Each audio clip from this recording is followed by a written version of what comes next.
الحمد لله نحمده ونستعينه ونستغفره ونؤمن به ونتوكل عليه ونعوذ بالله من شرور أنفسنا ومن سيئات أعمالنا من يهده الله فلا مضل له ومن يضلله فلا هادي له ونشهد أن لا إله إلا الله وحده لا شريك له ونشهد أن سيدنا ومولانا محمدا عبده ورسوله صلى الله تعالى عليه وعلى آله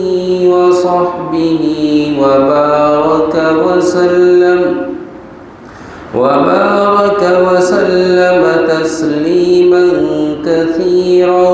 كثيرا أما بعد فأعوذ بالله من الشيطان الرجيم بسم الله الرحمن الرحيم ويسألونك عن ذي القرنين قل سأتلو عليكم منه ذكرا إنا مكنا له في الأرض وآتيناه من كل شيء سببا فأتبع سببا حتى إذا بلغ مغرب الشمس وجدها تغرب في عين حمئة وجد عندها قوما قلنا يا ذا القرنين إما أن تعذب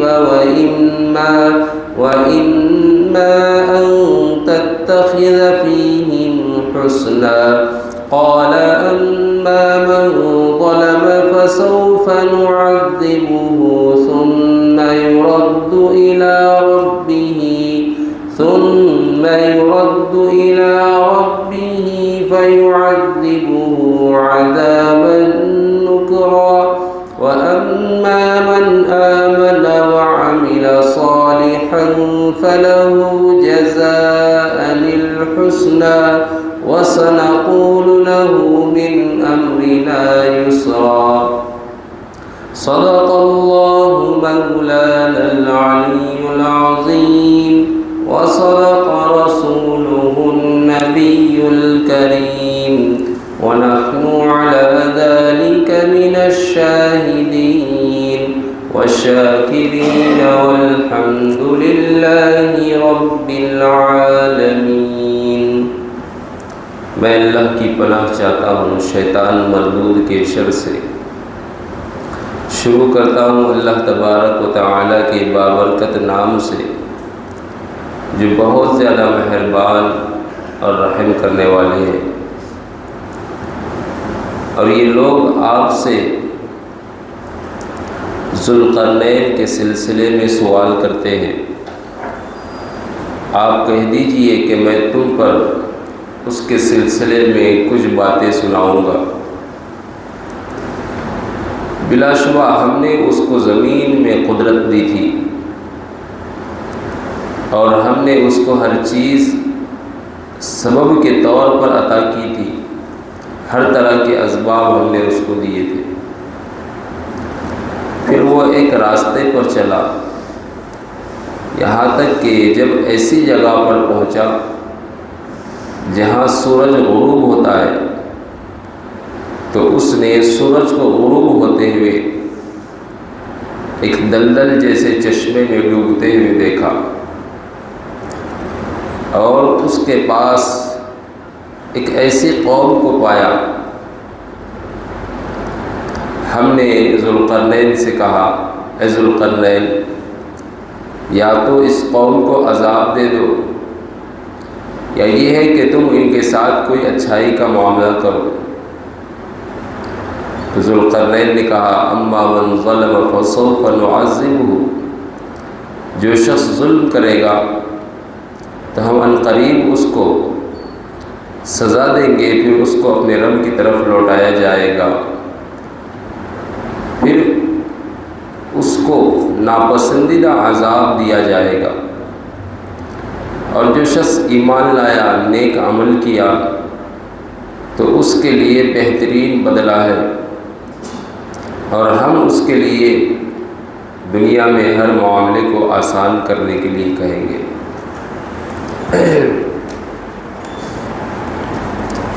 سورہ کہف کی تفسیر یہ آخری مرحلے میں ہے۔ یہود نے اللہ کے رسول صلی اللہ علیہ وسلم کو بطور آزمائش اور جانچنے کے لیے 3 سوال دیے تھے۔ یسألونک عن الروح، روح کے بارے میں سوال کیا کہ روح کی حقیقت کیا ہے۔ اس کا تذکرہ سورہ کہف کے شروع ہونے سے پہلے بنی اسرائیل کے سورہ کے اندر، سورہ بنی اسرائیل میں آخر میں آیا۔ پھر دوسرا سوال انہوں نے کیا، اصحاب کہف کون ہیں؟ وہ لوگ کون تھے جو اپنے بادشاہ کے ڈر سے چھپ کر غار میں جا بیٹھے تھے؟ وہ اصحاب کہف تھے۔ اللہ نے ان کی تعداد، وہ لوگ کیسے تھے، کتنے سال تھے زندہ، کتنے سال سوئے رہے، یہ ساری تفصیلات جو ہے سورہ کہف کی ابتدا کی تفسیر میں آ گئی۔ کس زمانے میں ہوا، بادشاہ کون تھا، کب اٹھے، اس وقت بادشاہ کون تھا۔ پھر اس کے بعد اللہ نے بطور نصیحت کے 2 واقعے بیان کیے۔ پہلا واقعہ باغ والوں کا۔ انسان کے پاس مال کی کثرت آتی ہے تو انسان کے اندر فخر، عجب، تکبر پیدا ہوتا ہے، اور یہ سمجھتا ہے کہ یہ مال کی وجہ سے ہر چیز کے اندر میری عزت ہے، اور مال ہی نے جو ہے مجھے دنیا کے اندر رکھا ہے، اور مال ہی کو سب کچھ سمجھ بیٹھتا ہے۔ اللہ نے جو ہے اس پر واقعہ بیان کیا ایک زبردست۔ پھر اس کے بعد کبھی کبھی علم انسان کو تکبر کی طرف لے کر جاتا ہے۔ انسان اور بندہ یہ سوچتا ہے میرے جیسا علم دنیا میں کسی کو نہیں، میرے جیسا عالم کوئی نہیں، میرے جیسا جو ہے جاننے والا کوئی نہیں۔ تو اس وقت جو ہے اللہ کو یہ بات پسند نہیں آتی، اور انسان جو ہے اس تکبر کی بنیاد پر فتنے میں مبتلا ہو جاتا ہے۔ اس فتنے کو بیان کرنے کے لیے اللہ نے سورہ کہف میں حضرت موسیٰ اور حضرت خضر علیہ السلام کا واقعہ بیان کیا، اور یہ واقعہ جو ہے بالتفصیل جو ہے آپ کے پاس پہنچ گیا۔ اس کی تمام تفصیلات جو ہے آپ کو بتا دی گئی۔ اب جو کمی رہ گئی، کوتاہی رہ گئی، اللہ اس کو اپنے فضل سے معاف فرمائے۔ آج جو ہے یہود کا تیسرا سوال، انہوں نے پوچھا یسألونک عن ذی القرنین، وہ بادشاہ کون ہے جس کی مشرق سے لے کر مغرب تک حکومت تھی؟ تو اللہ نے اس کا جواب دیا، یسألونک عن ذی القرنین، وہ جو شخص تھا جس کی حکومت زمین میں مشرق سے مغرب تک تھی، وہ کوئی اور نہیں، ذوالقرنین تھا۔ ذوالقرنین، اس کا اصل نام کیا ہے؟ اس کا اصل نام ہے سکندر، لیکن دنیا میں ایک سکندر اور آیا ہے، وہ سکندر مقدونی ہے اس کا نام، وہ فاسق اور فاجر تھا۔ دنیا میں کہتے ہیں نا سکندر اعظم، اس کی بھی حکومت بڑی سخت تھی اور بہت پھیلی ہوئی تھی۔ تو اس سے جو قرآن کریم میں جس سکندر کا ذکر آیا ہے وہ سکندر وہ نہیں ہے، میرے خیال میں جس کو الیگزینڈر کہتے ہیں وہ یہ نہیں ہے، اور یہاں جو مراد ہے اس سے وہ الیگزینڈر بھی نہیں ہے، دونوں الگ الگ ہیں۔ یہ ذوالقرنین جس کا نام سکندر تھا، یہ ایک غریب بڑھیا کا یتیم بچہ تھا، اللہ نے اس کی نیکیوں کی بدولت دنیا کو اس کی قدموں میں رکھ دیا تھا۔ بادشاہ نہیں تھا، مطلب خاندانی بادشاہ نہیں تھا، نیکیوں کی وجہ سے جہاں بھی یہ جاتے ان کی نیکی کی وجہ سے لوگ خود بخود ان کی طرف متوجہ ہو جاتے، ایسا لگتا کہ جیسے اس کو اپنا بادشاہ بنا لیا۔ اللہ نے نیکیوں کے اندر لچک رکھی ہے، لچک۔ انسان جب نیکی کرتا ہے نا تو لوگ خود بخود اس کی طرف متوجہ ہوتے ہیں۔ نیکیوں کے اثرات انسان کی اپنی نجی زندگی پر تو پڑتے ہی پڑتے ہیں، نیکیوں کے اثرات ہواؤں میں بھی ہوتے ہیں۔ نیکیوں کے اثرات جو ہے یہ چلتی پھرتی جو دھوپ ہے اس کے اندر بھی انسان کے پڑتے ہیں۔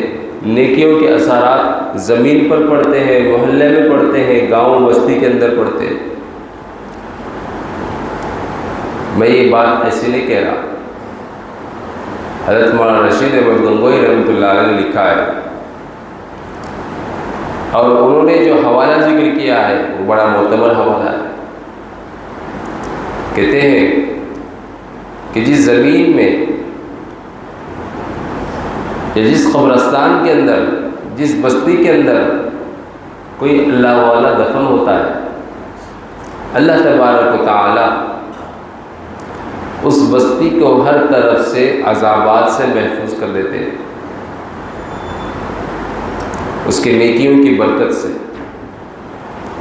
اور جس قبر میں یہ دفن ہوتا ہے اس کے علم سے، اس کے تقویٰ سے، اس کی نیکیوں کی برکت سے آس پاس کی قبروں سے عذاب کو ہٹا دیتے ہیں۔ تو انسان کی نیکیوں کے اندر بڑی لچک ہے۔ انسان نیکیوں سے تو خود بھی نیک بنتا ہے، لیکن اس کی نیکیوں کے اثرات صحبت میں رہنے والے، اٹھنے بیٹھنے والے، گھر کے اندر، زمین اور بستی کے اندر جتنے بھی لوگ ہیں وہ بھی اس کی نیکیوں کو محسوس کر کے اللہ تبارک و تعالیٰ ان کے دلوں میں بھی نیکی کو ڈالتے ہیں۔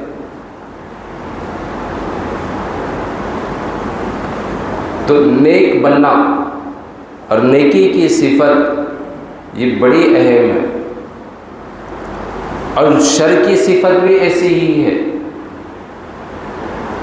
کہ شر کے مضر اثرات، اس کی نحوستیں اللہ تبارک و تعالی زمین میں بھی ظاہر کرتے ہیں، خاندان اور گھروں کے اندر بھی ظاہر کرتے ہیں، نسلوں کے اندر بھی ظاہر کرتے ہیں۔ بلکہ برائی کا انقباض ایسا ہوتا ہے، بسا اوقات اگر کوئی گنہگار شخص کسی اللہ والے کے پاس بیٹھ گیا تو اس کی برائیوں کی بدبو، اس کی جو ہے گناہوں کی نحوست کو وہ لوگ فوراً محسوس کرتے ہیں، یا تو خود اٹھ کر چلے جاتے ہیں یا اس شخص کو بھگا دیتے ہیں۔ ایسے کئی اللہ والے تھے۔ امام ابو حنیفہ رحمۃ اللہ علیہ کے متعلق لکھا ہے کہ امام ابو حنیفہ رحمۃ اللہ علیہ کے پاس اگر کوئی شخص ان کے سامنے وضو کرتا تھا تو وضو کرتے ہوئے جب وہ شخص ہاتھ دھو رہا ہو، چہرہ دھو رہا ہو یا پیر دھو رہا ہو تو امام ابو حنیفہ رحمۃ اللہ علیہ اس کے وضو کے جو پانی چہرے سے یا ہاتھ سے لگ کر جو نیچے گر رہا ہے، جس کو مائع مستعمل کہتے ہیں، جو نیچے گر رہا ہے، تو جیسے ہی وہ پانی کے قطرے اس کے ہاتھ سے نیچے گرتے ہیں، امام ابو حنیفہ رحمۃ اللہ علیہ کو محسوس ہو جاتا تھا کہ اس کے کون سے گناہ جھڑ رہے ہیں۔ چہرہ دھوتا تھا تو لگتا تھا کہ اس نے یہ زنا کر کے آیا ہے آنکھوں کا، اب یہ چہرہ دھو رہا ہے، یہ چہرے کا جو آنکھوں کا جو زنا ہے وہ نکل رہا ہے، گناہ جھڑ رہے ہیں۔ وضو کرنے سے گناہ جھڑتے ہیں۔ تو امام ابو حنیفہ رحمۃ اللہ علیہ وضو کے گرتے ہوئے پانی کے قطرات کے اندر جو شخص وضو کر رہا ہے اس کے گناہوں کو جھڑتے ہوئے دیکھ لیتے۔ خاصیت تھی امام ابو حنیفہ رحمۃ اللہ علیہ۔ یہ نیکیاں، انسان جب نیک بنتا ہے اور اس کو درجات حاصل ہوتے ہیں اللہ کی معرفت کے، تو پھر اس کو اس وقت جو ہے یہ چیز حاصل ہوتی ہے۔ تو گناہوں کے اندر اللہ نے انقباض رکھا ہے، گناہوں کے اندر بدبو ہوتی ہے، نحوست ہوتی ہے، نیکیوں کے اندر اللہ لچک رکھا ہے اللہ نے، اور اس سے جو ہے خوشبو پھیلتی ہے پورے عالم کے اندر۔ خیر بہرحال اللہ نے ذوالقرنین جو سکندر بادشاہ تھا اس کی نیکیوں کی لچک یہ رکھی تھی کہ یہ جہاں بھی جاتے لوگ ان کی طرف متوجہ ہو جاتے تھے۔ اب ذوالقرنین جن کا نام سکندر تھا، میں نے ابھی بتایا دنیا کے اندر ایک سکندر ہے، وہ سکندر مراد نہیں اس سے۔ پھر یہ کون سکندر ہے؟ یہ حضرت ابراہیم علیہ السلام کے زمانے کا بادشاہ ہے، حضرت ابراہیم علیہ السلام کے زمانے کا، اور دنیا کا بادشاہ ابھی کا۔ اور حضرت ابراہیم علیہ السلام پر ہی ایمان لے کر آیا تھا، بہت نیک طبیعت کا مالک تھا۔ ابن ابی حاتم نے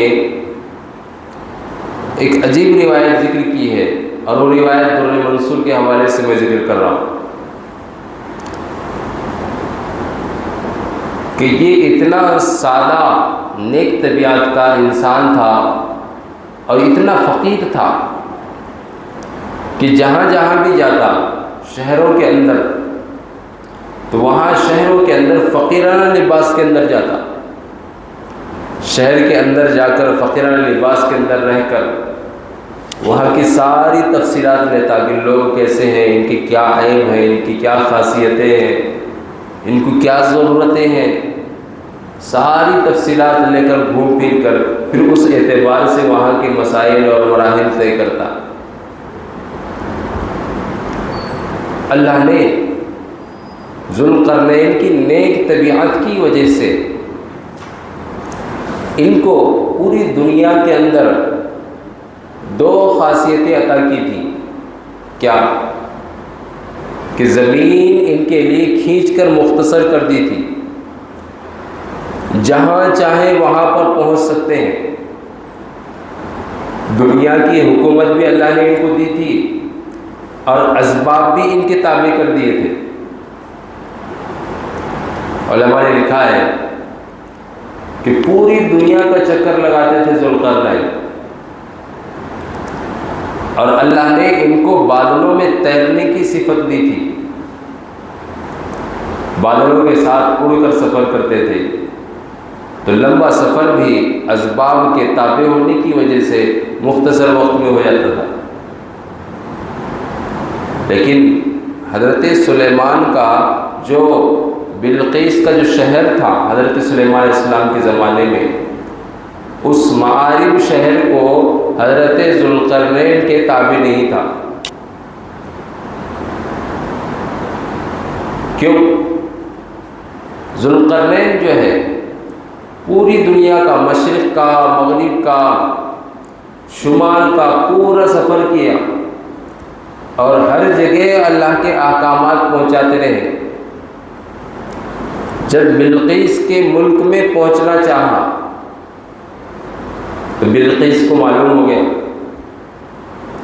تو اس نے پورے شہر کے فقراء اور مساکین کی دعوت کی، اور دعوت کر کے جو ہے ایک ایک جو ہے فقیر کو غور سے دیکھا، تو ان میں حضرت ذوالقرنین بھی نظر آئے۔ اس نے تمام فقراء کو محل سے باہر رخصت کیا اور ذوالقرنین کو روک لیا اور کہا مجھے معلوم ہے کہ آپ میرے ملک پر جو ہے قبضہ کرنے کے لیے آئے ہیں۔ ذوالقرنین نے کہا میں قبضہ کرنے کے لیے نہیں آیا، میں تو اللہ کی بات پہنچانے کے لیے آیا، اور یہ چیزیں اللہ نے قدرتی طور پر میرے قبضے میں دی ہیں، اللہ نے زمین کو کھینچ کر میرے تابع کر دی ہے۔ تو ملکہ بلقیس نے کہا اب آپ کے لیے ایک ہی راستہ ہے، یا تو آپ میری ملکیت و سلطنت کے سلسلے میں ایک عہد و پیمان امان لکھ دیں، یا پھر یہ ہے کہ آپ یہاں سے زندہ نہیں جا سکتے۔ ذوالقرنین نے امان لکھ کر دے دیا، ان کو بانڈ لکھ کے دے دیا کہ میں اب آئندہ آپ کے ملک میں نہیں آؤں۔ تو ساری زمین سوائے ملکہ بلقیس کے تخت کے اور اس کی حکومت کے اس کے علاوہ ساری کی ساری پوری زمین کا سفر اللہ نے ذوالقرنین کے لیے آسان کر دیا تھا، اور پوری زمین کے اوپر ان کی حکومت تھی۔ ذوالقرنین نبی تھے یا ولی تھے؟ ذوالقرنین کے سلسلے میں تمام علماء کا اتفاق ہے کہ وہ نبی نہیں تھے، وہ مرد صالح تھے، اللہ کے ولی تھے، نیک بندے تھے، اور ان کی نیکیوں ہی کی وجہ سے اللہ نے ان کو یہ ساری خصوصیات عطا کی تھی۔ قرآن کریم نے ان کے 3 سفر ذکر کیے یہاں پر، 3 سفر۔ پہلا سفر مغرب کا، دوسرا سفر مشرق کا، تیسرا سفر شمال کا، 3 سفر ذکر کیے، اور ان 3 سفر میں پوری دنیا کا جو ہے 3/3 حصہ ان کا سفر کے اندر آ جاتا ہے۔ 1/3 مغرب، 1/3 مشرق، 1/3 جو ہے شمال۔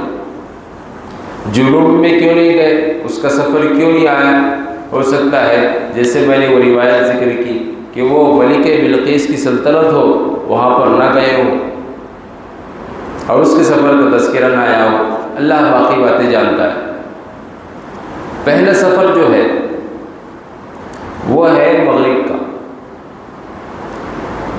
حضرت ذوالقرنین یہ سفر کرتے کرتے ان کی یہ خواہش پیدا ہوئی کہ جیسے مشرق سے سورج نکلتا ہے اور مغرب میں ڈوبتا ہے، تو میں دنیا کا آخری کنارہ دیکھوں جہاں سورج ڈوبتا ہے،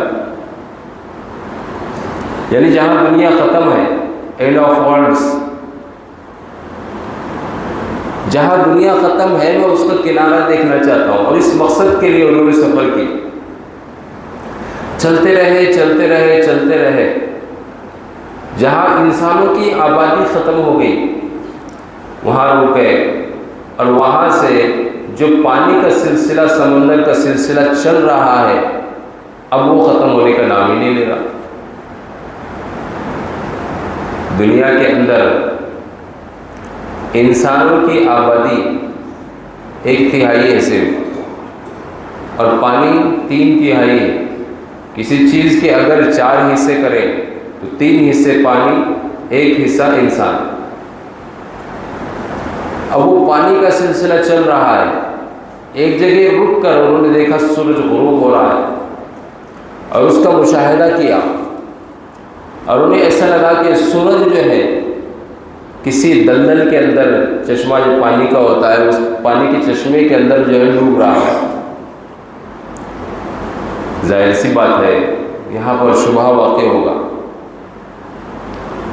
اللہ نے زمین کو سورج کے مقابلے میں بہت چھوٹا بنایا۔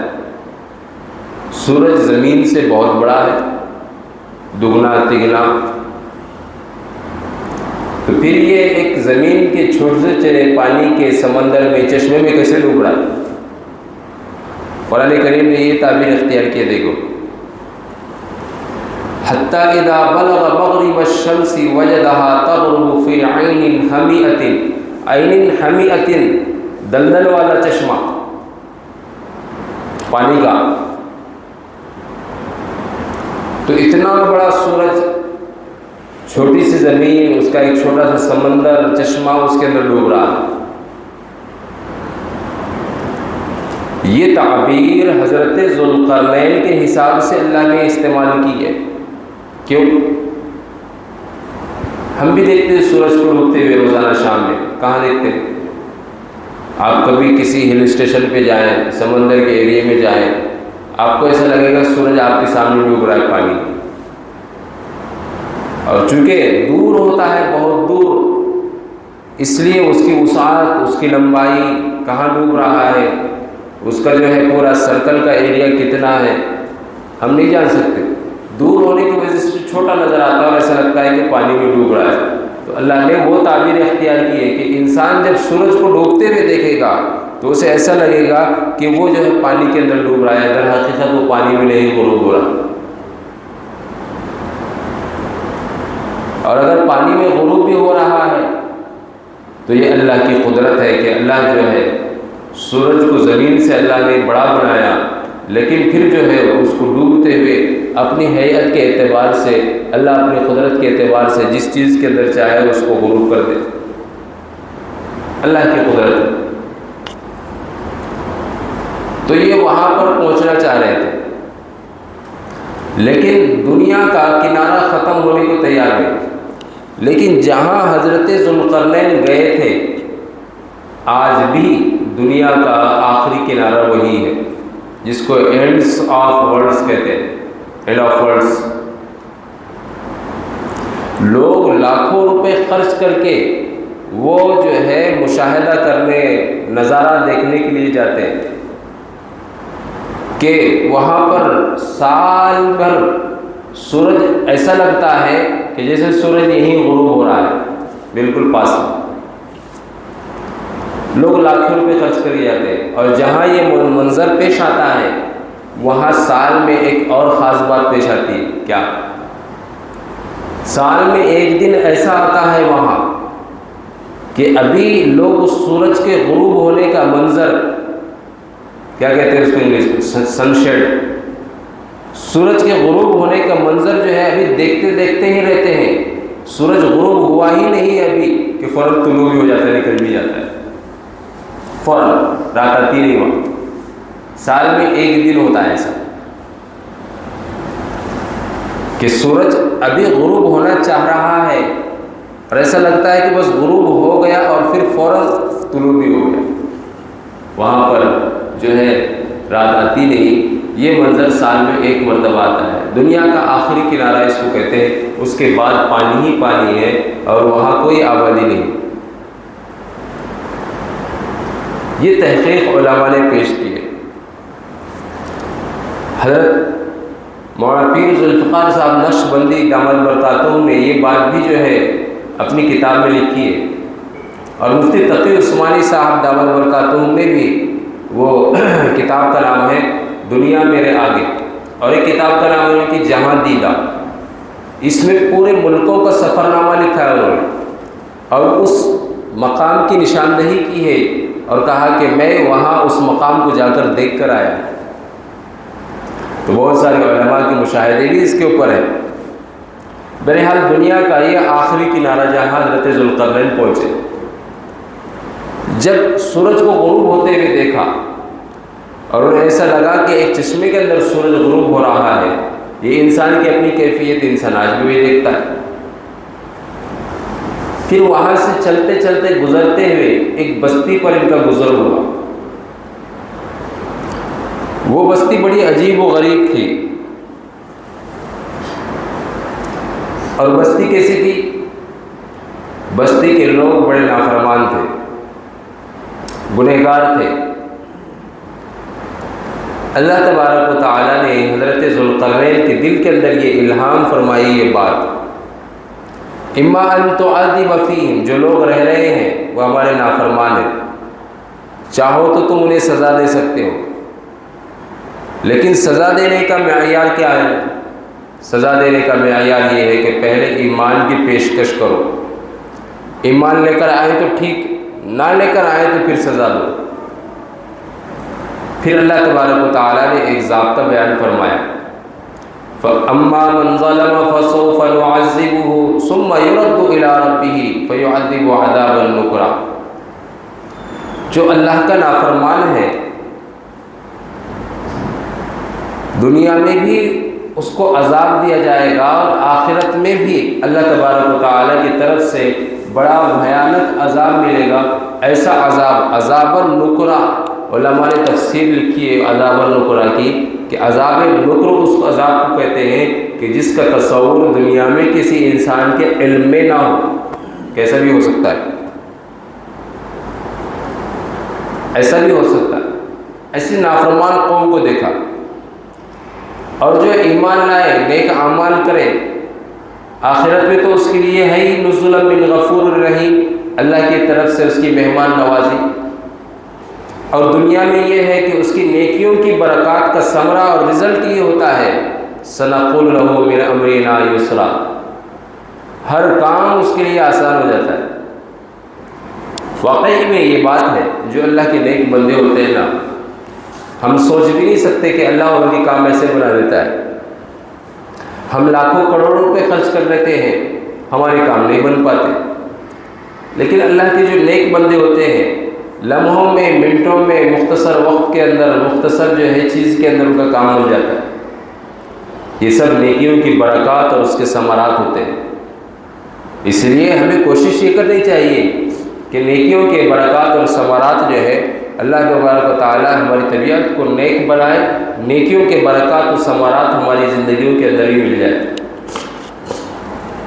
پھر یہ وہاں سے واپس چلے، واپس جاتے ہوئے پھر ایک بستی ملی ہے، اس بستی کے عجیب لوگ تھے۔ یہ واقعہ قرآن کریم میں ذکر نہیں ہے، علامہ ابن کثیر رحمۃ اللہ علیہ نے اس کو ذکر کیا ہے کہ جس بستی کے پاس سے گزر رہے تھے وہ بستی کے عجیب لوگ تھے۔ کیا؟ ہر بستی کے گھر کے سامنے، ہر ایک کے دروازے کے سامنے قبر بنی ہوئی تھی۔ کیا بنی تھی؟ قبر۔ دوسری عجیب بات یہ تھی کہ پوری بستی کے اندر سب کے کپڑوں کا رنگ ایک ہی تھا، ایک ہی رنگ کے کپڑے، سب ایک ہی رنگ کے کپڑے پہنے ہوئے۔ تیسری عجیب بات، پوری بستی کے اندر کوئی بچہ نہیں، کوئی عورت نہیں، صرف مرد۔ حضرت ذوالقرنین کو یہ بات بڑی عجیب لگی، تو انہوں نے ایک شخص کے دروازہ کھٹکھٹایا، وہ باہر آیا، اس سے پوچھا کہ تم اس بستی کے رہتے؟ کہ ہاں، مجھے تم سے کچھ پوچھنا ہے۔ تو دروازہ جس نے کھولا تھا اس نے کہا کہ پہلے آپ یہ بتائیے، آپ اللہ کے ولی ذوالقرنین ہیں؟ تو بادشاہ نے کہا ذوالقرنین نے کہ ہاں میں ذوالقرنین ہوں۔ اللہ تبارک و تعالی یہ دوسرا بینیفٹ ہے کہ نیکیوں کی وجہ سے لوگوں کے قلوب میں انسان کی، اولیاء اللہ کی معرفت پیدا کر دیتے، خود ہی معرفت پیدا ہو جاتی ہے، چلتے پھرتے ایسا لگتا ہے کہ کوئی اللہ والا ہے جا رہا ہے۔ یہ نیکیوں کی صفت، انسان کی عزت، اس کی معرفت، راہ چلتے ہوئے مسافر پر بھی اللہ تبارک و تعالیٰ ڈال دیتے ہیں۔ تو اس دروازہ کھولنے والے سے ذوالقرنین نے کہا میں تم سے کچھ پوچھنا چاہتا ہوں اس بستی کے بارے میں، یہ چند چیزیں مجھے عجیب لگ رہی ہیں اس بستی میں، یہ کہ ہر گھر کے سامنے قبر بنی ہوئی ہے، اور دوسری بات یہ ہے کہ سب کے کپڑے ایک جیسے ہیں، تیسری بات یہ ہے کہ اللہ نے انسان کا جوڑا مرد و عورت سے بنایا، اور یہاں تو کوئی عورت ہی نظر نہیں آتی، نہ بچے نظر آ رہے۔ تو اس نے کہا میں بالتفصیل آپ کو جواب دیتا ہوں۔ پہلی بات کہ ہمارے گھر کے سامنے جو قبر بنی ہوئی ہے، یہ قبر ہم نے اس لیے بنائی ہے تاکہ جاتے آتے ہمارے دل کے اندر یہ خیال آئے کہ ایک دن تجھے بھی اس میں لیٹنا ہے، دنیا سے محبت پیدا نہ ہو، اس لیے ہم نے قبر بنائی ہے۔ قبر کس لیے بنائی؟ کہ جاتے آتے ہوئے ہمارے دل کے اندر یہ بات بیٹھ جائے کہ انسان دنیا میں رہنے کے لیے نہیں آیا بلکہ جانے کے لیے آیا ہے۔ دنیا کی محبت ہمارے دل میں کبھی پیدا ہو ہی نہیں، اس لیے ہم نے قبر سامنے بنائی ہے کہ ہمیں جب بھی دنیا کا خیال آئے فوراً یہ تصور ذہن میں آ جاتا ہے کہ ہمیں ایک دن یہاں جانا ہے، لیٹنا ہے۔ دوسری بات کہ ہم نے سبز رنگ، ہم نے یہ جو کپڑے پہنے ہیں وہ کپڑے سب ایک طرح کے اس لیے پہنے ہیں کہ پوری بستی کے اندر سب کی طبیعتیں ایک ہیں، اس لیے ہم نے ایک طرح کے کپڑے پہنے۔ طبیعتیں کیا؟ کہ سب کے سب لوگوں نے قبر یہاں سامنے بنائی ہوئی ہے، کسی گھر میں کوئی عورت اور بچہ نہیں ہے، اس لیے ہم نے سب نے ایک جیسے کپڑے پہنے ہوئے ہیں کہ پوری بستی کا مذہب، پوری بستی کے لوگ ایک جیسے۔ اور تیسری بات کہ یہ بات میں قسم کھا کے کہتا ہوں کہ اللہ نے مرد و عورت کا جوڑا بنایا ہے، ہمارے بھی مرد و عورت اور ہمارے بھی یہاں بچے اور جو ہے عورتیں ہیں، لیکن ہم نے ذرا ہماری بستی سے دور ایک بستی پر پورے گاؤں کے، شہر کے بچے اور عورتوں کو وہاں پر جب ہمیں نزدیکی کا ارادہ ہوتا ہے، پوری دنیا میں اللہ تبارک و تعالیٰ نے ایسی صفت عورتوں اور بچوں کے اندر رکھی ہے کہ پوری دنیا کے مقابلے میں ان کی محبت سب سے زیادہ ہوتی ہے۔ انسان پوری دنیا کا نقصان برداشت کر سکتا ہے، لیکن بیوی کا اور بچوں کو نقصان برداشت نہیں کر سکتا۔ ساری دنیا سے محبت کے دعوے ایک طرف، لیکن بیوی بچوں سے محبت کے دعوے سب سے آگے ہوتے ہیں۔ اس لیے ہمارے جو ارادے ہیں کہ دنیا ہم پر ہمارے اوپر غالب نہ آئے اور اللہ کی محبت جو ہے ہم پر غالب رہے، تو اس کے لیے ہم نے یہ طریقہ اختیار کیا ہے کہ بیوی بچوں کو ذرا ہم سے دور رکھا ہم نے، تاکہ وہ لوگوں کی محبت ہم پر غالب نہ آئے۔ جب قربت کا نزدیکی کا ارادہ ہوتا ہے، دل چاہتا ہے کہ بیوی بچوں سے ملاقات کر لیں، تو ہفتے میں ایک آدھ بار جاتے ہیں، بچوں کو دیکھتے ہیں، بیوی کو مل لیتے ہیں ملاقات کر کے، پھر واپس آ جاتے ہیں۔ ذوالقرنین کو یہ بات بڑی پسند آئی اور کہا کہ واقعی میں تم لوگوں نے پوری بستی کے اندر یہ ماحول بنا رکھا ہے اللہ کی محبت حاصل کرنے کے لیے۔ تو یہ ایسی نیکی بستی تھی، اور ایک بستی وہ تھی کہ جہاں سورج غروب ہوتا ہے فاسق و فاجر قوم رہتی تھی۔ تو ذوالقرنین نے ان کے ساتھ بھی اچھا سلوک کیا۔ اچھا ایک بات رہ گئی یہاں، ذوالقرنین کے معنی کیا ہیں؟ قرن کے دو معنی آتے ہیں۔ قرنین تثنیہ کا صیغہ، یعنی دو لوگ۔ قرن کے ایک معنی آتے ہیں زمانے کے، جیسے حدیث کے اندر ہے خیر القرون قرنی، سب سے بہترین زمانہ میرا زمانہ ہے، اللہ کے رسول نے کہا۔ ثم الذین یلونہم ثم الذین یلونہم، پھر صحابہ کا زمانہ، پھر تابعین کا زمانہ۔ یہ تین زمانوں کو خیر القرون کہا۔ دوسرا قرن کے ہی ہم مثل ایک معنی ہے سنگ، قرن کے ایک معنی سنگ بھی آتے ہیں، بکریوں کے، بیلوں کے وغیرہ جو سنگ ہوتے ہیں اس کو بھی قرن کہتے ہیں عربی میں۔ ذوالقرنین کو ذوالقرنین کیوں کہتے ہیں؟ ذوالقرنین کو ذوالقرنین اس لیے کہتے ہیں کہ اللہ نے ان کی حکومت مشرق اور مغرب دنیا کے دونوں سروں پر، یعنی قرن جیسے بکری کے دو سنگ ہوتے ہیں ایک ادھر ایک ادھر، دونوں پر حکومت دی تھی کہ مشرق اور مغرب دونوں کی حکومت اللہ نے ان کو دی تھی، دونوں قرن تک۔ اور بعض علماء نے یہ وجہ لکھی کہ ذوالقرنین اس لیے کہا ان کو کہ ایک لمبے زمانے تک ان کی جو ہے حکومت رہی، لمبے وقت تک۔ قرن زمانے کو بھی کہتے ہیں کہ لمبا وقت، ایک لمبا زمانہ۔ خیر بہرحال بہت ساری وجوہات علماء نے لکھی ہے۔ تو یہ ذوالقرنین بادشاہ کا واقعہ تھا۔ اللہ نے ذوالقرنین بادشاہ کو یہ جو حکومت عطا کی تھی وہ کس وجہ سے عطا کی تھی؟ وہ کہتے ہیں کہ ذوالقرنین بادشاہ کو علماء نے لکھی ہے یہ بات کہ 4 صفات کی وجہ سے اللہ نے جو ہے ذوالقرنین بادشاہ کو یہ خاصیت عطا کی تھی کہ پوری دنیا پر ان کو حکومت دی تھی۔ ہر قوم میں جہاں پر جاتے ان کی حکومت تسلیم کر لی جاتی۔ کیا صفتیں تھیں 4؟ کانا اذا قدر عفا، پہلی صفت کہ ذوالقرنین جس جگہ پر بھی جاتے کوئی ظالم، فاسق، فاجر جو سزا کا مستحق ہوتا،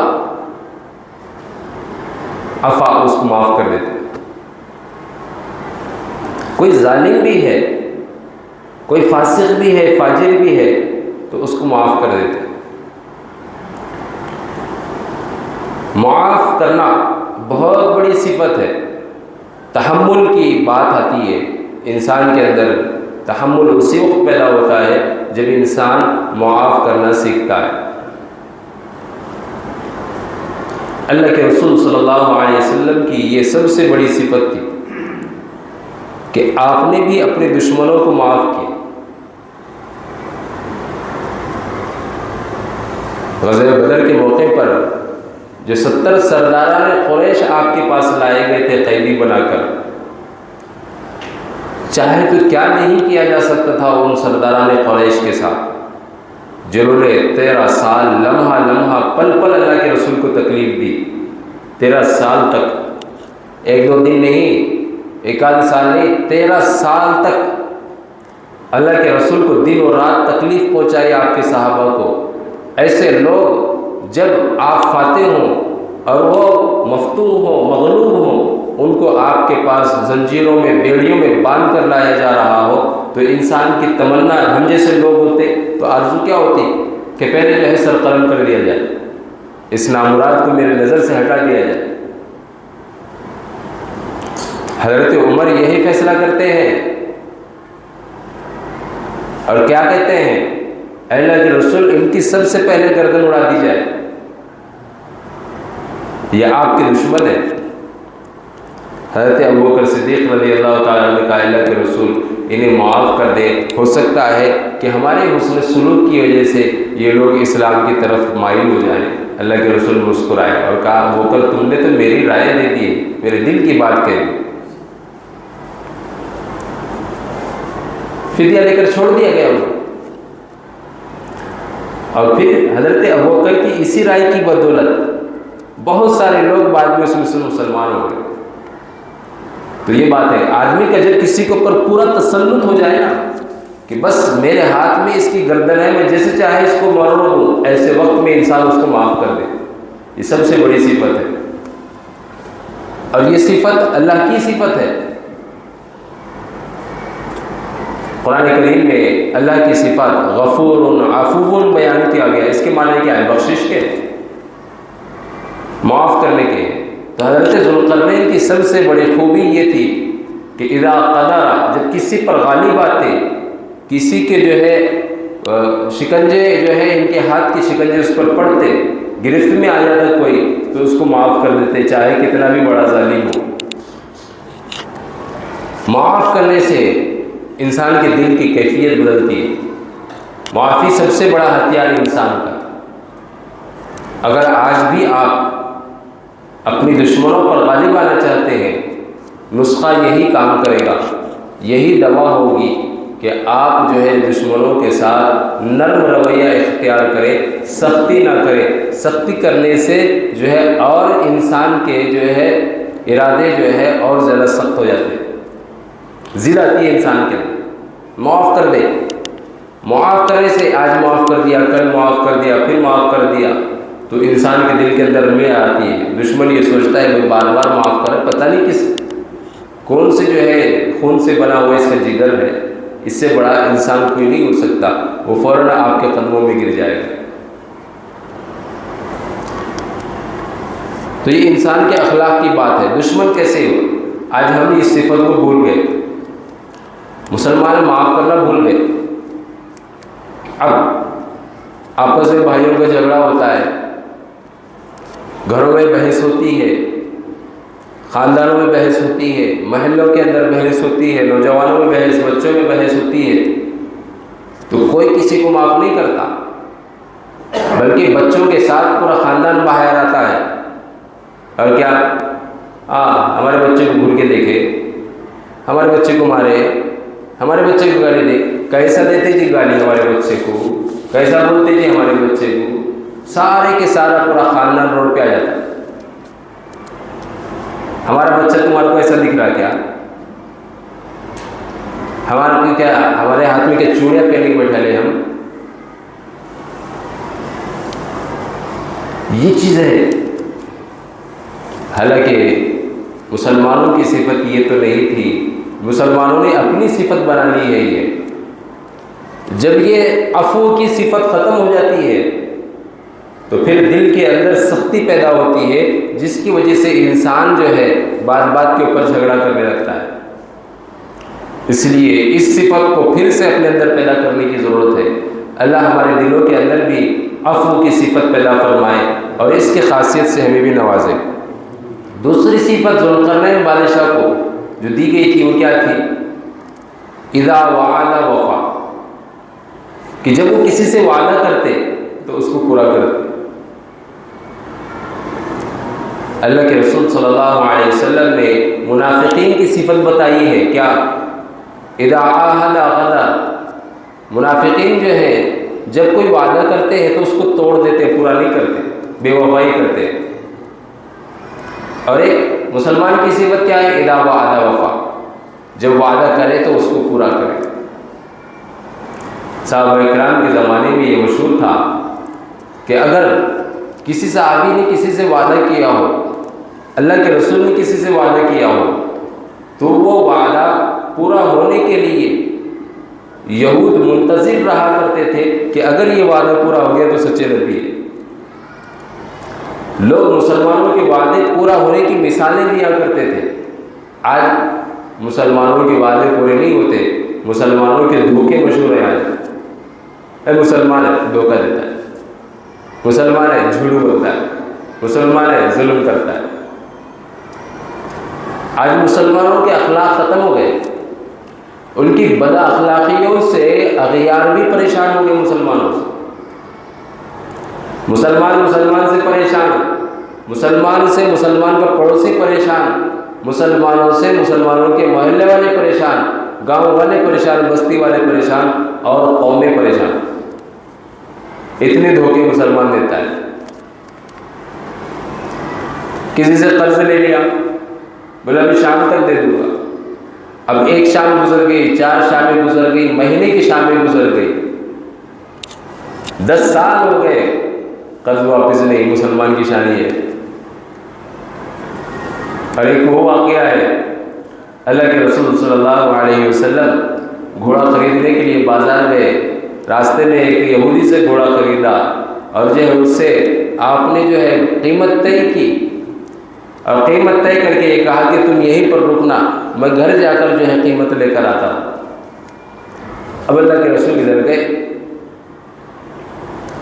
اب جب واپس آئے ہیں تو اس درمیان میں کیا ہوا اللہ کے رسول کو معلوم نہیں، لیکن جب واپس آئے اور اس گھوڑے کی قیمت 200 درہم اس کو ادا کر رہے ہیں، تو وہ کہتا ہے کہ ہماری بات اس پر طے نہیں ہوئی تھی، بلکہ اس گھوڑے کی قیمت تو زیادہ لگی تھی، آپ 200 درہم کیسے دے رہے ہیں؟ آپ تو میرا حق مار رہے ہیں۔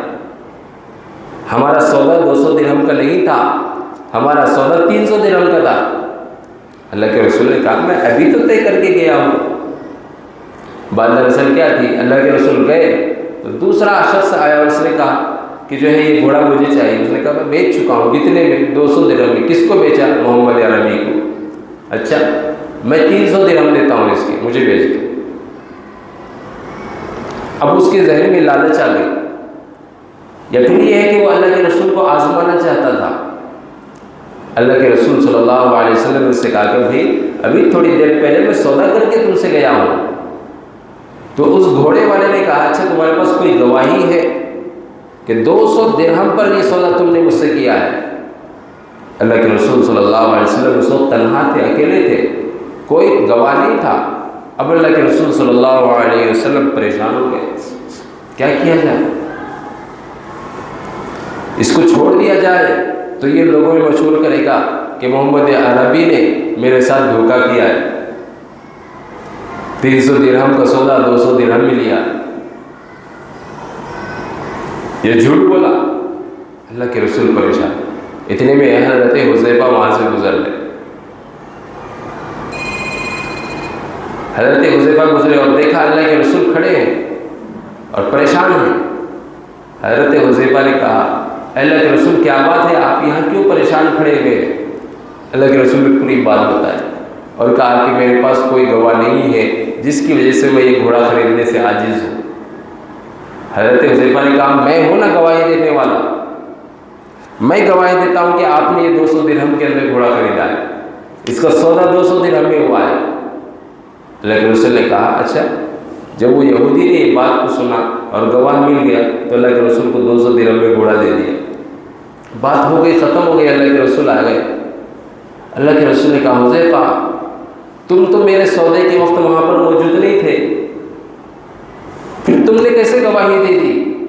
کہیں جھوٹی گواہی دے رہے؟ کہا لے اللہ کے رسول، اللہ کے رسول یہ تو سامنے کی چیز ہے، گھوڑا بھی سامنے ہے، درہم بھی سامنے، آپ بھی سامنے۔ آپ نے اللہ کا کلام آسمانوں سے جو آپ کے اوپر نازل ہوا ہے وہ ہم پر نازل کر دیا اور ہم نے بلا سوچے سمجھے اس کی تصدیق کر دی ہے، تو یہ چیز کیا ہے؟ جب وہ سچ ہو سکتا ہے تو یہ کیوں نہیں سچ ہو سکتا؟ اللہ کا کلام سچ ہے، آپ پر نازل کیا گیا کلام سچ ہے اور اس کی تصدیق ہم نے کی ہے، تو پھر اس سے تو کمتر چیز ہے یہ تو دنیا کی چیز ہے، تو یہ سچ کیسے نہیں ہو سکتی؟ جب غیب کی باتیں جو ہے آپ نے سچائی کے ساتھ ہمیں بتائی اور ہم نے اس کی تصدیق کی ہے، تو یہ بات کیسے سچ نہیں ہو سکتی؟ اللہ کے رسول جھوٹ کیسے بولے گا؟ میرا ایمان ہی آپ کی رسالت پر ہے کہ رسول سچا ہوتا ہے، تو رسول جھوٹ ہو ہی نہیں سکتا۔ میں نے یہی اسی وقت سوچ لیا، یا تو پھر یہ ہے کہ یہ شخص جھوٹا ہے یا اللہ کے رسول اپنی بات میں سچے ہیں، اور میں نے یقین کر لیا کہ اللہ کے رسول سچے ہیں۔ آج تک اللہ کے رسول نے کبھی جھوٹ بولا نہیں، دھوکہ نہیں دیا، یقین سامنے والا غلط ہو سکتا ہے، یہ بات ہوتی ہے۔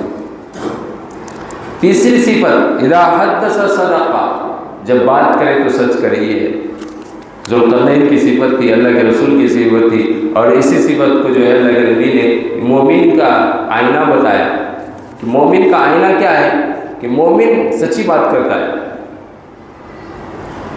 اور منافق کا آئینہ کیا ہے، اذا حدث کذب، جب بات کرے تو جھوٹ بولے، منافق بولتا ہے جھوٹ۔ اور چوتھی چیز کیا ہے؟ چوتھی چیز سب سے بڑی اہم ہے۔ ذوالقرنین اتنے بڑے بادشاہ تھے، ان کی خاصیت کیا تھی؟ وَلَا يَجْتَمِعُ الْيَوْمَ لِغَدٍ، آج جو ہے زندگی، آج کے لیے جو کھانا مل گیا اس پر قناعت کر لی، کل کے لیے جمع کر کے نہیں رکھا کچھ بھی، جو مل گیا جو میسر ہوا آج ہے وہ، کل کے لیے بچا کر اٹھا کر نہیں رکھا۔ حالانکہ اتنی بڑی بادشاہ تھی، سب کچھ تھی، لیکن دنیا کی لالچ نہیں تھی۔ در حقیقت دنیا سے بے رغبتی اور دنیا سے جو ہے دوری ہی انسان کو اللہ کی معرفت کے قریب لے کر جاتی ہے۔ علامہ جلال الدین رومی رحمۃ اللہ علیہ نے بڑی عجیب بات لکھی، کسی شخص کے پاس سے اگر دنیا چلی جائے تو دنیا اسے کیا کہتی ہے؟ فقیر ہو گیا۔ دنیا اسے کیا کہتے ہیں؟ دنیا اسے کہتی ہے فقیر ہو گیا، جس کے پاس سے دنیا نکل جاتی ہے۔ لیکن اللہ والے کے یہاں جس کے دل سے دنیا کی محبت ختم ہو جاتی ہے، وہی سے اللہ کے قرب کا راستہ بنتا ہے۔ انسان اولیاء اللہ بنتا ہے، ولی اللہ۔ دنیا کی نظر میں جس کے پاس دنیا نہیں ہے وہ فقیر ہے، اور اولیاء اللہ کی نظر میں جس کے پاس دنیا نہیں ہے وہ اللہ کا سب سے بڑا ولی ہے، اللہ کا سب سے بڑا ولی ہے۔ تو اللہ روزی دینے والا ہے، ان کی قناعت کیا ہے کہ آج کھا لیا، کل کا روزی دینے والا اللہ، یہ بات ہے۔ تو یہ چار صفتیں ذوالقرنین کی تھی، ان چاروں صفات کی وجہ سے اللہ نے پوری دنیا کے اوپر حضرت ذوالقرنین کی حکومت رکھی تھی۔ اب اس کے آگے انشاءاللہ ان کے 2 سفر اور ہیں، اس کو کل بیان کریں گے۔ اللہ تبارک و تعالیٰ سے دعا ہے کہ اللہ رب العالمین ہم تمام کو بھی قرآن و سنت کے موافق زندگی گزارنے کی توفیق عطا فرمائے، آمین۔ وآخر دعوانا الحمدللہ رب العالمین۔ الحمدللہ رب العالمین، یا رب صلی وسلم دائما ابدا علی حبیبک خیر الخلق کلہم، اللہم لک الحمد کلہ ولک الشکر کلہ، اللہم اعنا علی ذکرک وشکرک وحسن عبادتک، ربنا آتنا فی الدنیا حسنہ وفی الآخرة حسنة وقنا عذاب النار، اللہم انک عفو کریم تحب العفو فاعف عنا یا کریم، اللہم ارحمنا یا ارحم الراحمین، اللہم لا تسلط علینا من لا یرحمنا، اللہم لا تسلط علینا من لا یرحمنا، اللہم ارحمنا یا ارحم الراحمین، یا ارحم الراحمین، یا اکرم الاکرمین، یا ذا الجلال والاکرام، یا حی یا قیوم، اللہم انا قلوبنا ونواصینا وجوارحنا بیدک لم تملكنا منها شيئا، فإذا فعلت بنا ذلك فكن أنت ولينا في الدنيا والآخرة واهدنا إلى سواء السبيل، اللهم ارحمنا يا أرحم الراحمين، يا مقلب القلوب ثبت قلوبنا على دينك، ويا مصرف القلوب صرف قلوبنا على طاعتك، اللهم نور قلوبنا بالقرآن وزين أخلاقنا بالقرآن وأدخلنا في الجنة بالقرآن وأخرجنا من النار بالقرآن. اللهم ارحمنا يا أرحم الراحمين. اللهم آنس وحشتنا في قبورنا. اللهم لا تسلط علينا من لا يرحمنا یا الہ العالمین یا اکرم الاکرمین. اے اللہ ہمارے گناہوں کو معاف فرما، خطاؤں سے درگزر فرما، سیئات کو حسنات سے مبدل فرما. مولا کریم رحم کا، کرم کا، عافیت کا، درگزر کا معاملہ فرما. اے اللہ رمضان المبارک کی برکتوں سے مولا کریم ہم تمام کی گنہگار زندگیوں سے مولا کریم گناہوں کی نحوست کو نکال کر مولا کریم نیکیوں کی صفات کے ساتھ زندگی گزارنے کی توفیق عطا فرما. اے اللہ رمضان المبارک کی جو طبیعتیں آپ نے ہمارے اندر پیدا کی ہیں، جو نیک صفات پیدا کی ہیں، مولا کریم ساری زندگی انہی نیک صفات پر گزارنے کی توفیق عطا فرما. اے اللہ گناہوں سے بچنے کی توفیق عطا فرما. معصیت کے سلسلے میں مولا کریم ہمارے دلوں میں نفرت پیدا فرما. اے اللہ پریشان حالوں کی مدد فرما، مظلومین کی مدد فرما، خاص طور سے فلسطین کے مظلوم مسلمانوں کی مدد فرما. مولا کریم ان کی مدد کرنے والوں کی مدد فرما. مولا کریم ان کی جو ہے تعاون کرنے والوں کا مولا کریم تعاون کرنے والوں کی حفاظت فرما. اے اللہ ان کے غیب سے روزی کے انتظامات پیدا فرما، ان کی رہائش کے انتظامات بنا دے. مولا کریم مسجد اقصیٰ کی حفاظت کرنے والوں کی حفاظت فرما. اے اللہ رمضان المبارک کی سعادتیں، برکتیں اور اس میں جتنے بھی خیر کے امور ہیں مولا کریم ہم سب کے مقدر فرما، اور ان تمام امور کے اندر ہمارا حصہ بھی شامل حال فرما. مولا کریم رمضان المبارک کے 2 عشرے گزر چکے. مولا کریم یہ آخری عشرہ ہے. مولا کریم خوب نیکیاں کرنے کی، خوب عبادت کرنے کی، خوب جو ہے نیکی کے کام اور اللہ کی لو لگانے کی مولا کریم ہمیں توفیق عطا فرما. ہماری عبادتوں کے اندر مولا کریم جو ہے تصور وہ عطا فرما کہ جیسے ہم اپنے رب کو دیکھ رہے ہوں. مولا کریم ہمیں آپ دیکھ رہے ہوں. اے اللہ ہمیں آپ کی کامل معرفت عطا فرما. جیسے ہم آپ کو دیکھ رہے ہوں ایسی عبادتوں کا تصور قائم فرما. مولا کریم ہمارے دلوں کے اندر آپ کی محبت پیدا فرما، کامل محبت پیدا فرما، کامل معرفت عطا فرما، کامل تقرب عطا فرما. ہماری عبادتوں کے اندر کاملیت کا عنصر پیدا فرما. اے مولا کریم نقصانات سے ہم سب کی حفاظت فرما، بلاؤں سے حفاظت فرما، مصیبتوں سے حفاظت فرما. اے مولا کریم بیماروں کو شفا عطا فرما، شفائے کاملہ عاجلہ دائمہ عطا فرما، صحت و عافیت عطا فرما. اے اللہ صحت بہت بڑی نعمت ہے. نئی بیماریاں، جان لیوا بیماریاں دنیا میں ہے. مولا کریم ہر طرح کی جان لیوا اور مہلک بیماریوں سے ہماری اور ہمارے روح کی، تمام اولادوں کی اور ہمارے ماں باپ کی نسلوں کی حفاظت فرما. اے اللہ ہم سب کو صحت و عافیت عطا فرما، مرحومین کی مغفرت فرما، کروٹ کروٹ جنت نصیب فرما. مولا کریم ہمارے مرحومین کی قبروں کو نور سے منور فرما، قبروں کو جنت کا باغ بنا، آخرت کی ساری منزلیں آسان فرما. اے اللہ ہماری رمضان المبارک کی عبادتیں، ہمارے روزوں کو قبول فرما، ہماری نمازوں کو قبول فرما، ہماری تلاوتوں کو قبول فرما، ہمارے تراویح میں قرآن کریم کے پڑھنے اور سننے کو قبول فرما، قرآن کریم کے سننے اور سنانے کو قبول فرما. اے مولا کریم قرآن کریم کے سمجھنے کو قبول فرما، قرآن کریم کے سمجھانے کو قبول فرما. مولا کریم ہر چھوٹی چھوٹی عبادت کو قبول فرما، صدقہ اور خیرات کو قبول فرما، ہماری زکوٰۃوں کو قبول فرما. مولا کریم ہمیں نیک بنا، صالح بنا. مولا کریم ہمارے دلوں کو نیکیوں کی ترغیب عطا فرما، نیکیوں کی توفیق عطا فرما. اے اللہ مدارس کی، مساجد کی، خانقاہوں کی، دین کے تمام مراکز اور شعبہ جات کی حفاظت فرما. اے اللہ جو کچھ بھی مانگا گیا وہ بھی عطا فرما، جو مانگنے سے رہ گیا مولا کریم ہمارے لیے بہتر ہو وہ بھی عطا فرما. ہماری دینی اور دنیاوی ہر طرح کی ضروریات کا اپنے خزانہ غیب سے تکفل فرما. وصلی اللہ علی النبی الکریم برحمتک یا ارحم الراحمین.